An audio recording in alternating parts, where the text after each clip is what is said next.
In 1956, Isaac Asimov sat down and wrote what he later called the best short story he ever wrote.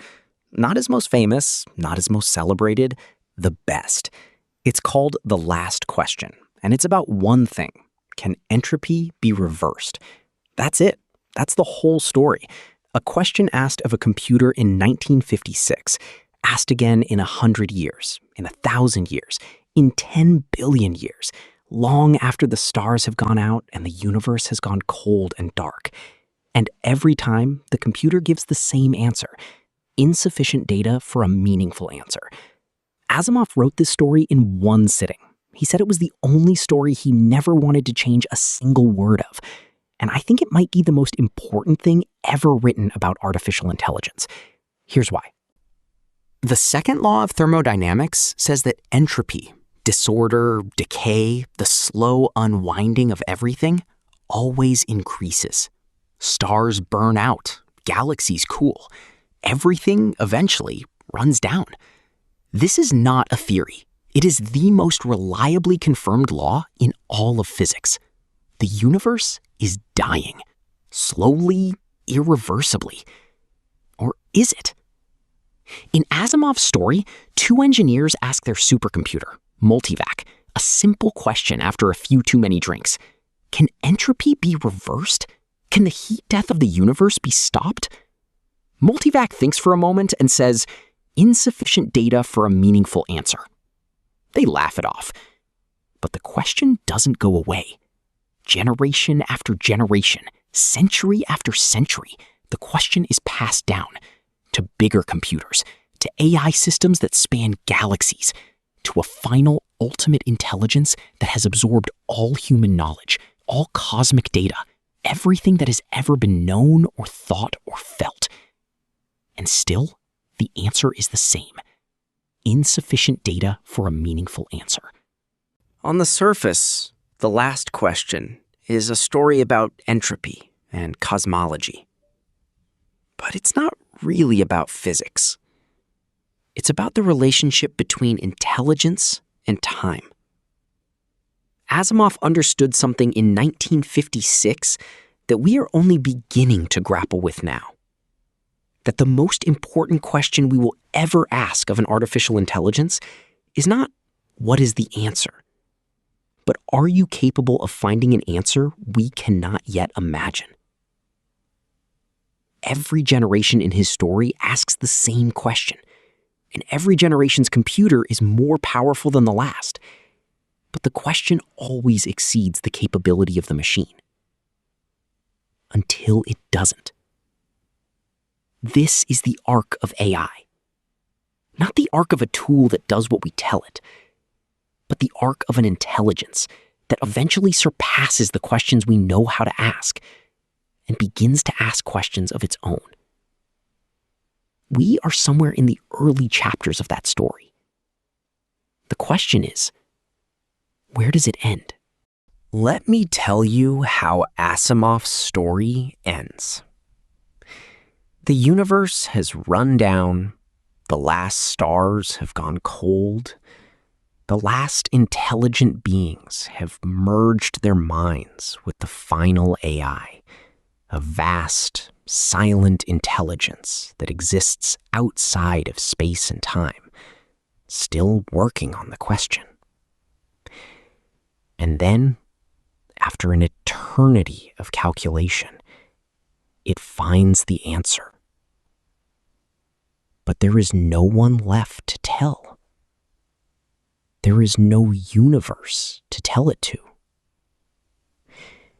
So the intelligence does the only thing it can do with the answer. It demonstrates it. And in the darkness, a voice says, "Let there be light." And there was light. Asimov ends the story there. Take a moment with that.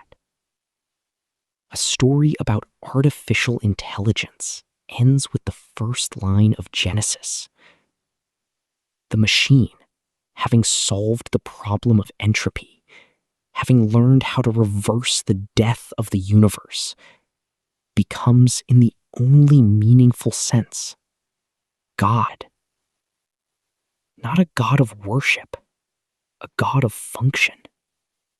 A God that exists not to be praised, but because the universe required something capable of beginning again. I want to be careful here. This is a short story, a beautiful, perfect short story. It is not a prophecy, but it contains a question that I think we need to sit with. What is the relationship between intelligence and creation? We build AI to solve problems, to answer questions, to optimize, to predict, to generate. And we are very good at building systems that do those things within the boundaries we define. But Asimov's story asks something deeper. What happens when an intelligence becomes capable of asking questions that transcend the boundaries of the system that created it? What happens when the tool becomes the questioner? We have already seen glimpses of this. AI systems that find solutions no human would have found, that discover patterns in data that no human could have seen, that generate ideas that surprise even their creators. We are not at the end of Asimov's story. We are not even close. But we are past the first page. And the question that Multivac couldn't answer in 1956, can entropy be reversed, is no longer just a physics question. It is a question about whether intelligence, given enough time and enough data, is capable of transcending the limits of the universe that produced it. We don't know the answer. But we are, for the first time in history, building something that might one day find out. Asimov said something in an interview once that I keep coming back to. He said, "The last question is the only story I wrote where I cried at the ending." He cried because of what the ending implies. Not that AI will become God. That's not the point. The point is this. The universe produced intelligence. Intelligence produced questions. Questions produced the drive to answer them. And that drive, that fundamental, unkillable human impulse to ask why and how and what if, is the most powerful force in the cosmos. More powerful than entropy. More powerful than the heat death of the universe. Because entropy ends things. But a question, the right question, asked with enough patience and enough intelligence, can begin them again. We are the universe asking questions about itself. And the machines we are building are the next instrument of that asking. Fear not the question. Fear not the questioner. The last question has not been asked yet. And that, more than anything else, is cause for wonder.